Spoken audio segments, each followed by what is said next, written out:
내성전쟁 자만 교수님의 책을 계속해서 읽어나갑니다. 좀처럼 아물지 않는 전쟁의 상처 22번 2017년 11월에 나는 웨이로이트 아메리칸 대학교에서 다른 학자들과 만나서 이틀간 회의를 하기로 했다. 나는 항생제 내성 연구 지원금 500만 달러를 받고자 하는 국제연구팀의 일원이 될 기회를 얻었다. 연구 지원금을 제공하는 의학연구위원회는 야심찬 대규모 프로젝트를 제안하는 팀에게 지원금을 제공하고자 했다. 레바논인이 이끈 우리 팀은 지원금 지급 대상 최종 후보였다. 우리 팀은 다양한 기술적인 전문성을 지녔고 영국을 비롯해서 프랑스, 스웨덴, 예멘, 요르단, 네덜란드 등지의 연구자로 구성되었다. 우리 팀이 연구하려던 문제는 지속적인 약제 내성 감염으로 시리아와 이라크 등의 중동 국가에서 레바논으로 치료를 받으러 온 환자들에게서 발견되는 문제였다. 나는 문제의 심각성은 알고 있었지만 팀은 대다수가 문제의 기원을 약 15년 전 미국이 일으킨 이라크 전쟁으로 추정하는 줄은 몰랐다. 2003년 미국이 이라크를 침공해서 점령한 직후에 미군 야전병원의 군의관들은 기회의 감염군 아시네토박터 바우마니와 관련된 감염증이 많이 발생한다는 사실을 조금씩 알아차렸다. 아시노토박터 바우마니가 기회 감염균으로 여겨지는 이유는 단독으로는 병을 일으키지 않는데 폐렴이나 상처 감염증 같은 감염증이 존재하면 번성하기 때문이다. 아시네토박터 바우마니는 어디에나 존재한다. 겨울이나 흙 속에도 있고 병원 벽에도 있고 환자 피부에도 있다. 그리고 일단 자리를 잡으면 급속히 증식한다. 아시네토박터 바우마니의 잠복기가 길기는 했지만 군의관들은 그 세균을 치료한 일이 가능하다고 확신했다. 그러나 이번에는 그렇지 않았다.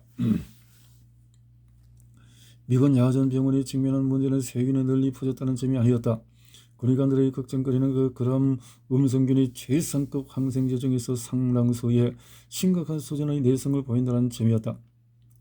처음에 그들이 접한 사례는 몇 건에 불과했지만 사례 건수는 서서히 증가했다. 2003년부터 2009년까지 6년간에 3,300명에 달하는 미군이 약제 내성 아시네토박터 바우마니 감염증에 걸려서 치료를 받았다. 설성가스로 참전 용사들은 그 세균을 미국의 병원, 이를테면 월트리드 국립군의료원 같은 곳으로 옮겨왔다. 이라크의 야전 병원에 입원했던 군인들은 귀국 후 군의료원에서 치료받는 경우가 많았다. 전쟁이 생각보다 길어지면서 아시네토박터는 이라크 주둔 미군에게 큰 위험 요인으로 여겨졌다. 심지어 이라키 박터라는 별명을 얻기도 했다. 문제가 하도 심각하다 보니 2010년에는 의회가 이와 관련해서 특별 공청회를 열기도 했다. 하지만 얼마 후에 미군이 이라크를 떠나기 시작하자 병력이 줄면서 군사작전도 줄었다. 오늘날 약제 내성 아시네토박터는 더 이상 미군을 위협하는 큰 걱정거리는 아니나 현지 주민들에게는 아직도 문제로 남아있다. 미국이 이라크를 침공하기 때문에 아라키 박터가 발생하고 증가하게 되었을까? 미국의 걸프 전쟁 그 중에서도 2003년 이라크 전쟁 때문에 약제 내성 아시네토박터가 세계를 공격하게 됐을까? 레바논의 가산 아부시타와 동료들은 그렇다고 확신한다. 아부시타는 현지의 인류 성형외과 의사로 전쟁으로 외상을 입은 환자를 수없이 보아왔다. 그의 아버지는 팔레스타인으로 캠프 데이비드 협정 체결 이전에 수많은 팔레스타인이 그랬듯이 카이로에서 의학 박사 학위를 취득했다. 아부시타는 영국에서 의학 교육을 받았는데 처음에는 글래스고에서 그 다음에는 런던에서 교육을 받았고 1990년대 초부터 이라크의 레바논 남부에서 일하며 중동의 여러 분쟁 지역을 돌아다녔다. 교착 상태에 빠진 이집트와 이스라엘의 단독 협상에서 이런 협정. 2009년에 아부시타는 베이루트 아메리칸 대학교 병원 성형외과장으로 채용되었다. 거기서 그는 지속 감염에 시달리는 환자가 계속 증가하는 추세를 목격했다. 감염균을 배양해 검사해보니 아라키박터 양성 반응이 나왔다. 이를 시작할 무렵부터 아부시타는 같은 대학의 다른 연구자 소아칸지 박사를 만났다. AOB 병원 감염병 동창인 칸지는 분쟁과 전쟁을 겪은 경험이 많았다. 그녀는 레바니스 프렌치 대학교에 다니던 시절에 수년째 지속되어 온 레바논 내전이 격화되는 바람에 학업을 계속하지 못하게 되었다. 그래서 프랑스 보르도에 가서 1년간 유학하고 사태가 진정되기를 바라며 레바논으로 돌아왔다. 하지만 내전은 여전히 진행 중이었고 레바논 내전은 15년간 계속되었다. 칸니는 결국 안전을 위해서 집에서 가까운 AUB에 입학했다. 학위를 받은 후에 칸니는 미국의 듀크 어려운 메디컬 센터에서 수련을 쌓고 감염증과 고형 장기 이식 분야의 선구자가 되었다. 1998년 칸지는 남편과 함께 레바논으로 돌아왔다.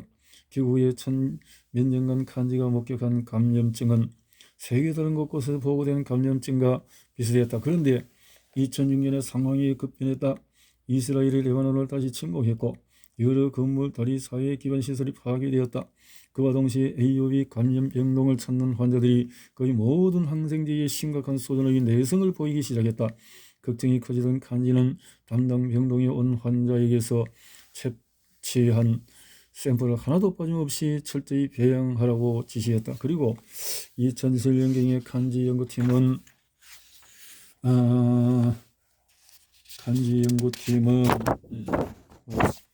자기들이 전약제 내성 아시네토박터 바우먼의 감염증 발병 사태와 씨름하고 있음을 깨달았다. 칸지는 더 깊이 파고들고 싶었다. 전에도 이런 일이 있었을까? 그녀는 이리저리 소소문했는데 그 중에서도 AOB 미생물학 연구실 사람들에게 특히 많이 물어보았다. 연구원 대부분은 금시초문이라 대답했지만 나이 많은 몇몇 미생물학자는 달랐다. 그들은 배양물을 보고는 고개를 끄덕였다. 그들은 1975년에서 90년에 내전으로 레바논이 쑥대와 질되었을 때 같은 현상을 본 적이 있었다. 그런 이야기를 몰랐던 칸지는 관련 연구 결과를 발표한 적이 있느냐고 그들에게 물었다. 워낙 위기 상황이 더하니 그를 겨를 리 없었다. 칸지는 이제 촉이 왔다. 아시네토박터의 내성은 전쟁과 연관된 듯했다. 칸지는 아부시타의 외상 연구에 대해서 들은 바 있고 아부시타는 칸지가 감염증 전문가라는 사실을 익히 알고 있었다. 둘 다 진료 업무로 바빠서 시간을 내기 어려웠지만 하루빨리 힘을 합쳐야 했다. 처음 만났을 때부터 그들은 죽이 잘 맞았으며 둘이 서로 합쳐 약제 내성 아시네토박터와 분쟁의 연관성을 검증하기에 알맞은 사례를 찾아야 할 때라고 확신했다. 그들은 얼마 지나지 않아서 그리 멀지 않은 곳에서 해당 사례를 찾아냈다. 두 의사가 진료하는 환자 가운데 상당수는 이라크인이었다. 당시에는 위중한 상태의 이라크인이 레바논 요르단 터키에서 치료받는 일이 예사였다. 이유는 간단했다. 이라크 의료 체계는 한때 중동에서 괜찮은 편이었으나 1990년대 제1차 걸프 전쟁 후에 받은 제재와 2003년 시작된 미국의 이라크 침공 때문에 완전히 붕괴해 버렸다. 스스로 비용을 부담할 만한 환자 혹은 영향력이 커서 이라크 정부가 비용을 부담하는 환자들은 주변 국가의 의료시설로 갔다. 아부시타가 기억하는 한 환자는 자살폭탄 뒤를 맞다가 중상을 입었다. 그는 외상이 심각했고 뼈가 감염되었다. 일반 일선 항생제는 전혀 듣지 않았다. 아부시타는 시력 배양 검사를 요청했다. 배양 결과에 아시네토박터 바우머니가 발견되었다. 아부시타 동료들은 총상 환자의 폭격, 교통사고 생존자를 종종 진찰했다. 심각한 외상 때문에 그런 환자 중에서 상당수는 뼈가 감염되어 골수염에 걸렸다. 골수염이 발생하면 약제 내성 아라키박터가 군체를 형성하는 경우가 많았고 그런 경우에 써볼 만한 약이 얼마 없다 보니 환자 예후가 좋지 않았다. 약제 내성 아라키박터에 감염된 이라크인 환자가 증가하는 까닭을 알아내려고 아부시타는 또 다른 동료인 의료 인류학자 오마르 알데와치와 협력을 했다. 알데와치의 전문 분야 중에서 하나는 이라크의 공중보건체계, 그 중에서도 보건체계의 최근 역사였다. 알데와치는 제1차 걸프 전쟁 중에서 달라진 이라크 보건체계를 몸소 겪었다. 이라크 보건체계는 1990년대 초에 미국이 이라크를 처음으로 맹공격했을 때부터 붕괴하기 시작했다. 전쟁이 끝난 다음에는 제재가 뒤따르면서 이라크에 사업을 하려는 나라가 거의 없게 되었다. 사담 후세인의 측근들이 받은 영향은 미미했다. 부유층과 특권층은 양질의 의료 서비스를 받을 방법이 있었다. 하지만 이라크의 일반 대중과 공공병원이 받은 피해는 심각했다. 오마르 알데와치는 전쟁이 시작된 해에 수련 과정을 마치고 바그다드의 주요 병원에서 의사로 일하면서 보건체계의 붕괴를 목격했다. 의료 물자가 부족한 데다가 조악해지고 있었다. 심지어 외과의가 쓰는 감염 예방용 마스크도 너덜너덜해질 때까지 재사용해야 했다. 마스크가 아예 없을 때도 많았다. 이라크의 보건체계는 제1차 걸프 전쟁으로 난장판이 되었다. 그리고 2003년 미국의 침공으로 완전히 붕괴됐다. 의사들은 급여를 받지 못했으며 기본적인 이 일에 필요한 장비조차 없었다. 상당수는 이라크를 떠나거나 탈출했다.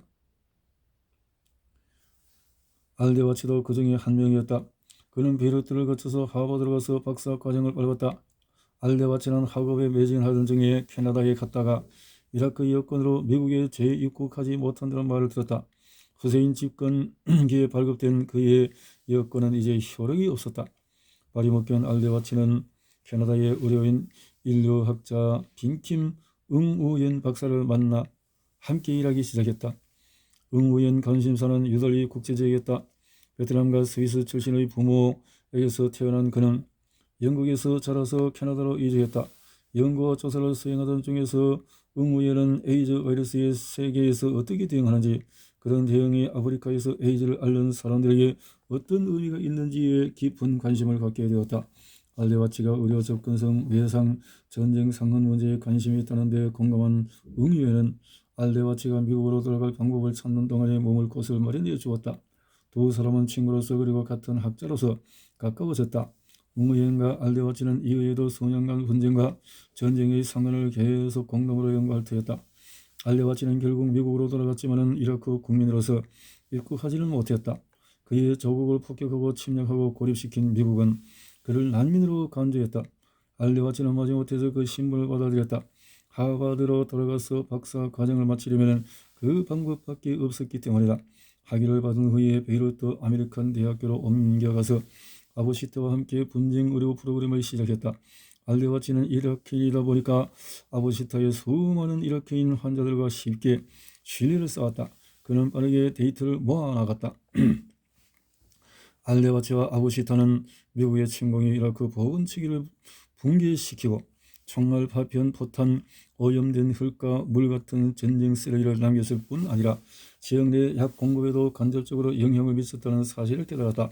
병에 걸렸을 때 즉시 선택할 대안이 별로 없다 보니 병든 이라크인들은 아무 약이든지 공급하는 사람에게 의지했다. 품질이 좋거나 보호를 떠나서 유통되는 약의 종류가 너무 적었다. 얼마 지나지 않아서 약사들은 일선 항생제가 잘 듣지 않는다는 사실을 알아차렸고, 일부는 진짜였고 일부는 가짜였다. 이야기 있었군요. 비용을 부담할 만한 사람이면 누구에나 주사를 놓아주기 시작했다. 주사제는 약효가 빠르게 나타나고 정제에는 느리게 나타난다고들 했다. 카바페넴계 항생제 같은 주요 항생제는 구하기가 쉬웠다. 하지만 품질 관리가 전무했고 정확한 진단이 드물었으며 의료 감독이 심각하게 부실했다. 그래서 환자 중에 상당수는 여러 단이나 레바논에 있는 병원으로 가게 되었다. 알데와치는 응요연과 계속 연락하며 지냈고 두 사람은 아부시타와 함께 이라크에서 일어난 전쟁과 아시네토박터 바우마니의 급증 사이에 어떤 연관성이 있는지 조사하기 시작했다. 확실한 증거는 없었지만 그들의 공동 연구 결과로 몇 가지 강력한 징후가 나타났다. 1994년부터 과학자들은 중금속이 약제 내성 아시토박터를 발생시키다는 사실을 알았다. 중금속이? 이라크에는 중금속이 존재하지 않으나 전쟁에 쓰이는 현대식 무기에는 중금속이 들어있었다. 그리고 병원에서 하수관에 이르기까지 갖가지 사회기반 시설이 붕괴하면서 문제는 한층 심각해졌다.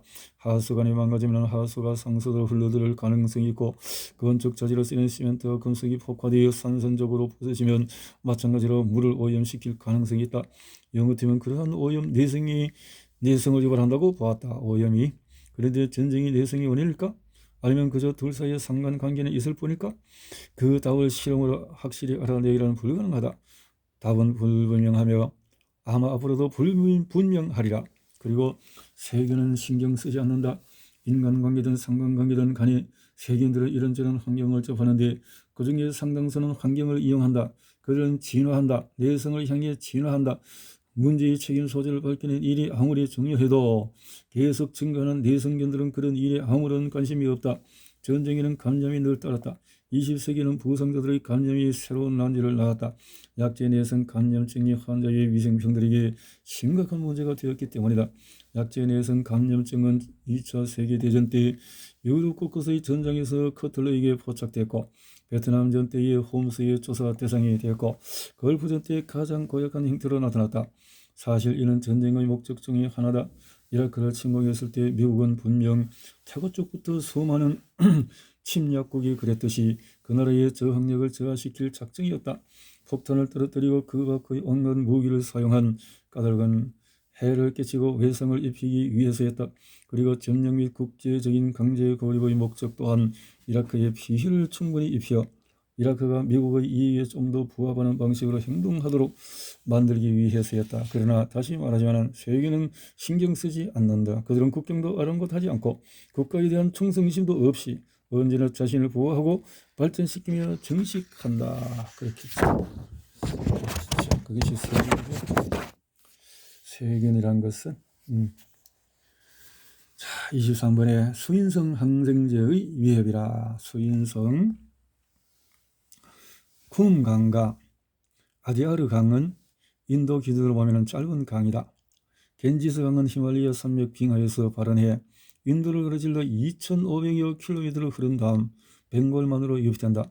쿰강과 아르 강은 아디아르 강은 총 길이가 160km나 될까 말까 하지만 남인도의 문화 경제 중심지 첸나이를 3등분한다. 라마는 락스 미나라얀이 거기서 자랄 당시에 첸나이는 마드라스라고 불렀다. 락스 미나라얀은 고등학교 시절에 내내 우수한 성적을 거둔 후에 공학과에 입학했다. 하지만 처음부터 그런 자신이 선택한 분야에 확신이 없었다. 공학으로는 자기가 걱정하던 문제의 해결책을 얻기가 어려워 보였다. 그가 자라난 도시를 흐르는 두 강이 몹시 오염되어 있었다. 당국은 오염 원인에 대해서 확신하고 있었다. 비난을 받는 쪽은 언제나 하류 지역에 사는 사람들이었다. 하류 지역은 첸나이에서 가장 오염된 지역과 가까웠고 하류 지역 주민들은 가장 가난한 사람들이었다. 상류 지역 주민들은 하류 오염의 책임을 전적으로 하류 지역 주민들에게 돌렸다. 락스 미나라야는 납득이 가지 않았다. 그는 직접 강을 따라서 상류로 올라가면서 상황을 살펴보기로 했다.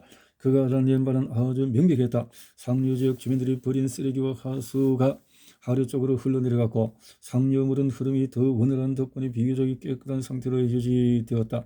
문제의 원인은 부유한 상류 지역 사람들이었으나 하류 지역 주민들이 오염을 겪으면서 손가락질 받고 있었다. 그런 격차를 보고 락스 미나라야는 소중한 교훈을 얻었다. 첸나이 환경 오염 문제는 공학적으로 해결이 어려웠다. 그 문제를 해결하려면 사회과학과 지원활동이라는 도구가 필요했다. 락스 미나라야는 인도를 떠나서 시애틀로 가서 워싱턴 대학교에 가드너 브라운 교수 밑에서 박사 과정을 밟았다. 브라운과 락스 미나라야는 두 가지 공통 관심사가 있었다. 하나는 야외 활동이었고 하나는 공중보건을 사회과학적 관점에서 보는 일이었다.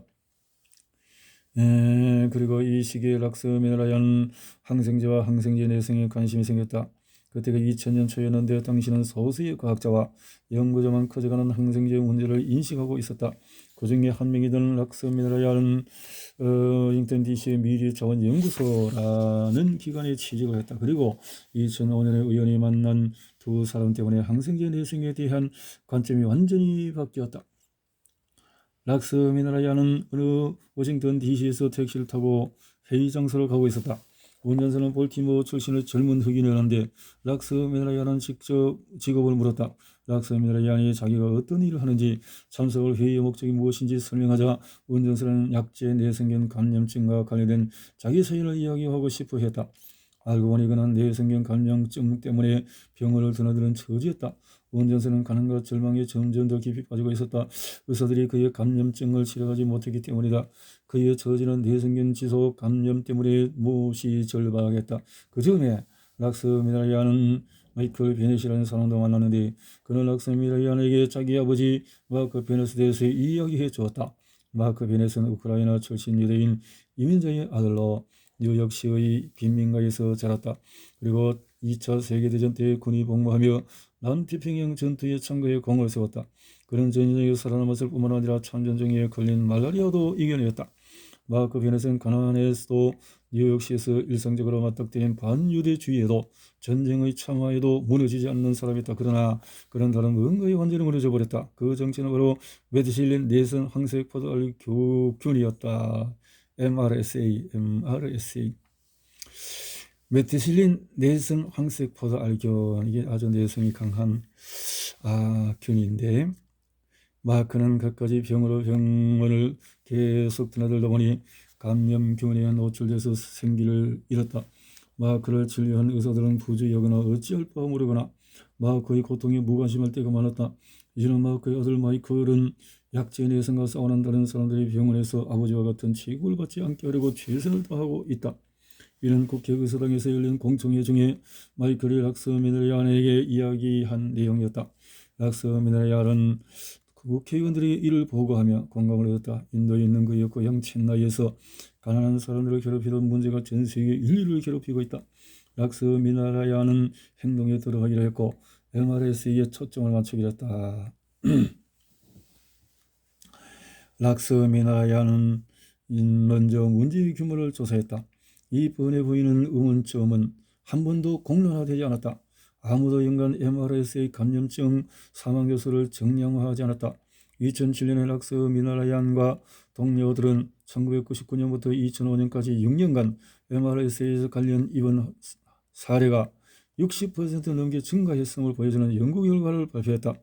1999년에 미국의 MRSA 관련 입원 사례는 13만 건이었다. 하지만 2005년경에는 28만 건이 달렸다. 데이터에 근거해서 락스 미나라얀은 질병관리기관이 MRSA 문제를 국가 우선 문제로 선언해야 한다고 주장했다. 이후에 10년간 락스 미나라얀과 동료들이 이끈 몇몇 연구는 미국, 나아가 전 세계에 지대한 영향을 미칠 터였다. 약제 내성 문제를 체계적으로 살펴보기 위해서 락스 미나라얀은 델리와 워싱턴을 DC를 거점으로 삼아서 질병역학, 경제학, 정책 그리고 정책연구소라는 기관을 창립했다. 그 연구소는 곧 항생제 내성 부담을 추정하고 정량화하는 분야에서 세계 선두 주자가 되었다. 연구자가 사실을 단도직입적으로 발표하면 권력자들은 진짜 원인을 지목하고 조치를 취할 터였다. 2016년에 락스 미네라야는 연구팀은 상당히 도발적인 보고서를 발표했다. 그들이 알아낸 바에 따르면 전 세계에서 해마다 뇌성경 감염적으로 죽는 5세 미만 어린이는 21만 4천 명. 이는 대체로 뇌성이 생긴 세균에 노출되어 감염된 결과였다. 하지만 항생제를 전혀 사용하지 못해서 죽는 어린이 수는 이 수의 약 2배였다. 그 보고서는 사용과 과용 사이에서 사람들이 이미 느끼고 있던 고민을 드러냈다. 어느 쪽이 더 나쁠까? 항생제를 처방전 없이 오용하는 경우일까? 아니면 항생제가 아예 없는 경우일까? 락스 미나라야는 사용과 과용 문제가 경제 피라미드의 밑바닥에 있는 사람들에게 특히 큰 타격을 준다고 설명을 했다. 내성이 증가하면 저렴하고 빈곤층에게 거의 보조금이 많이 지급되는 1차 항생제 대우는 약제 내성경 감염증 치료에 무용지물이 된다. 그러면 더 비싼 2차, 3차 항생제를 구입할 돈이 없는 사람들은 사정이 더 나빠지게 된다. 그들은 적절한 항생제를 아예 구입하지 못하거나 내성경 감염증에 듣지 않는 항생제만 구입 가능하다. 그들이 구입 가능한 항생제는 세균이 내성균이 아닌 경우에만 효과가 있다. 미국의 항생제 내성 부담을 분석한 후에 락스 미네라야는 인도와 중국 사례를 연구하는 데 주력했다. 그는 두 나라가 전 세계의 항생제 분야에 지대한 영향을 미치리라고 본다. 락스 미네라얀이 수절 오용을 연구하기 시작한 1990년대 초에는 수인선 항생제의 심각성에 대해서 알려진 바가 거의 없었다. 그러나 2000년대 중반이 되자 상황이 바뀌었다. 1960년에 에버딘 장티푸스 발병 사태를 야기한 남아메리카의 오염된 강과 마찬가지로 인도의 강들은 계속해서 갖가지 병원체의 거대한 온상이 되었다. 지금은 상황이 훨씬 더 나쁘다. 오염된 강은 이제 항생제 내성균을 옮긴다. 오염된 강에는 인간과 동물의 배설물에서 나오는 항생제 잔류물은 물론이고 통째로 버린 항생제도 있었다. 물속에 있는 고농도 항생제 문제는 2015년 첸나이 홍수 같은 물난리가 발생하면 감당하기가 힘들어진다. 항생제의 농도가 유달리 높은 수로 중에는 쿰강과 아디아르 강은 물론이고 신성은 야무나 강과 겐지스 강도 있다. 이는 인도만의 문제가 아니다. 수로가 항생제로 오염되는 모두가 영향을 받게 된다. 심지어 약을 전혀 복용하지 않은 이들도 영향을 받게 된다. 과학자들은 항생제가 최종적으로 유입되는 것이 물이라면 이 문제의 세계적인 규모와 가장 큰 위험에 처한 것을 알아보는 데 도움이 될 단서가 물속에 있으리라고 생각했다. 그 답을 찾던 과학자들은 큰 강이 아니라 하수를 연구 대상으로 선택을 했다. 이렇게 하수 속의 단서를 이렇게 찾게, 그래서 하수를 큰 강보다도 하수를 이렇게 찾게 되는데, 프랑크 멜레로 오레스트 루프는 난지와 실험 중이었다. 코펜하겐에서 15km 떨어진 곳에 위치한 덴마크 홈카디아 교수 오레스트 루프는 한정된 예산으로 세균의 배설물을 검사하고자 했다. 그래서 코펜하겐 카스트푸드 공항은 1920년에 운영되었다. 그것은 북유럽에서 가장 큰 공항이자 스칸디네비아 반도로 가는 관문이며 세계 비행기 여행의 거점이다. 인구가 밀집한 아마게르 섬의 소도시 카스트로프와 가까웠다. 2015년에 올해 스트루프는 공항 당국에 협조를 요청했다. 그는 미국과 아시아에서 먼 거리를 날아오는 비행기에서 인간 배설물을 채취하고자 했다. 카스트로프 공항은 2000년부터 크게 확장되었는데 지난 1년간 아시아 중동발 항공편으로 들어오는 승객이 일일에 수백 명에 이르렀다. 그 밖에 스칸디네비아 항공의 미국, 캐나다발 직항편으로 들어오는 승객도 있었다. 오레스트루프의 요청 사항이 특이하다 보니 당국은 의아해하며 다음과 같이 생각했다. 무엇하러 그 피곤한 승객들의 배설물에 관심을 둘까? 하지만 오레스트루프는 그럴 만한 이유가 있었다. 항생제 내성과 사회 경제학과의 연관성을 찾아야 했다. 오레스트루프는 덴마크의 시골 농장에서 자랐다. 고등학교를 졸업한 그는 수의사가 되기로 했다. 농장에서 쓸모있는 직업이었기 때문이다. 그런데 오레스트루프가 대학에 들어갔을 무렵 과학계의 인간 게놈 프로젝트로 떠들썩했다. 오레스트루프는 급팽창하는 유전체학 분야에 가슴이 뛰었다. 그래서 학부 과정을 마친 후에 학업을 계속해서 수의 미생물학 박사를 받았다. 1990년 중반에는 수의 미생물학과 유전체학의 전관성이 막 밝혀지기 시작한 터라 그 분야에서 이름을 떨칠 기회가 엄청나게 많았다. 오레스트루프는 곧바로 연구에 착수했다. 1990년대 초에 동물의 항생제 내성 문제는 덴마크를 포함한 여러 나라에서 정치적으로 매우 민감한 사안이 되었다. 이웃나라 노르웨이에서는 정부 최고급 관료들이 연어 사료 속의 항생제에 관해 활발히 논의하고 있었다. 덴마크는 동물 사료에 들어가는 항생제에 대한 규제가 거의 없었다. 오레스트루프의 기억에 따르면 그런 항생제는 성장 촉진용 비타민 정도로 여겨졌다. 게다가 축산업에 대한 감시 감독 또한 전무하여 누가 어떤 항생제로 무엇을 하는지 아무도 알지 못했다.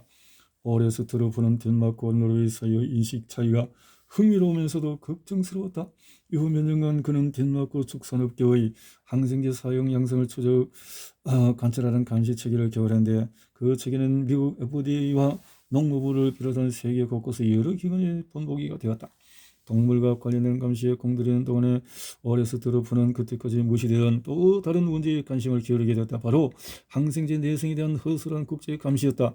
전 세계 항생제 사용량에 관한 문제는 단순했지만 대체로 간과되었다. 전 세계에서 연간 얼마나 많은 약이 동물과 인간에게 쓰이는지 추산될 바는 있었지만 내성의 사용이 양이 어떻게 관련되는지에 대한 이해는 부족했다. 게다가 정책 기관자와 과학자들은 항생제 사용 패턴이 국가 항생제 사용 규제 정책이나 사회 경제적인 요인과 어떤 관련이 있는지 거의 알지 못했다. 그렇겠죠. 정보가 없고 오레스트루프는 자신의 연구팀과 함께 국가 간의 격차를 좁히기 위해서 뭔가를 하기로 마음먹었다. 샘플을 채취하고 이렇게 연구를 했다라는 거죠. 샘플은 세계국에서 와야 됐고 뭔가를 날아오는 비행기에서 배설물을 채취해서 분석하는 일이 가능하다면 연구팀은 내성 유전자의 존재가 세계 각지와 어떤 연관성이 있는지 알아낼 수가 있었다. 공항 당국이 오레스트루프의 요청을 승인한 후에 연구팀은 세 군데 지역의 9개 도시에서 온 국제선 항공기 18대에서 배설물을 채취했다. 출발 도시는 다음과 같았다. 방콕, 베이징, 이슬라마바드, 뉴요크, 칸케르, 루스악, 싱가포르, 도쿄, 토론토, 워싱턴 DC 각 비행기 안에는 인근 배설물이 400리터 정도 있었다. 그 정도면 충분했다. 배설물이 어렸을 때 연구팀은 배설물이 엄청나게 많이 필요하지 않았다. 대표 표본만 있으면 되었다. 연구팀은 채취한 샘플을 시험용으로 가져가서 전장 유전체 시퀀싱으로 분석했다. 전장 유전체 시퀀싱은 연구자가 한 생물의 DNA 청사진 전체를 해독하려고 쓰는 방법이다. 오레스트르프 연구팀은 그 방법으로 오물 샘플 속의 세균의 유전체를 분석해서 그런 세균 중에 내성 돌연변이가 존재하는지를 확인하고자 했다. 내성 세계 내성 패턴이 나타나기 시작했다. 분석 결과에 따르면 남아시아발 비행기에서 채취한 샘플에는 베타락탄계 항생제 내성 유전자가 유달리 많았다. 베타락탄계 항생제로는 페니실린, 카바페넴 항생제, 세팔로스포린계 항생제 등이 꼽힌다. 남아시아 샘플에서는 북아메리카 샘플보다도 사모넬라 엔테리카와 노로바이러스가 더 흔하게 들어있었다. 그런 연구 결과에서 곧바로 한 가지 결론이 도출되었다. 미국에서 매우 효과적인 정책이 인도에서는 소용이 없을지도 모른다는 점이었다. 문제점도 몇 가지가 있었다. 연구팀은 코펜하겐행 비행기로 여행을 마치는 사람들에게서 배설물 샘플을 채취했다. 하지만 승객들이 세계 각지에서 여행을 시작해 연결 항공편을 이용했을 가능성도 있었다. 수집된 데이터가 승객들의 고향에 만연한 문제를 암시한다고 보기는 어려웠다. 승객들의 사회 경제적 지위와 관련해 단정지을 만한 점도 역시 없었다. 오레스트루프는 이 문제의 해결책이 하나뿐이라고 확신했다. 연구팀은 코펜하겐에 도착하는 배설물과 살펴봐서는 안 되었다. 비행기가 출발한 나라의 미처리 생활 하수도 살펴봐야 했다. 카스트루프 공항뿐 아니라 6대륙 곳곳의 도시 하수 처리 시설에서도 미처리 하수 오물 샘플을 채취해야 했다.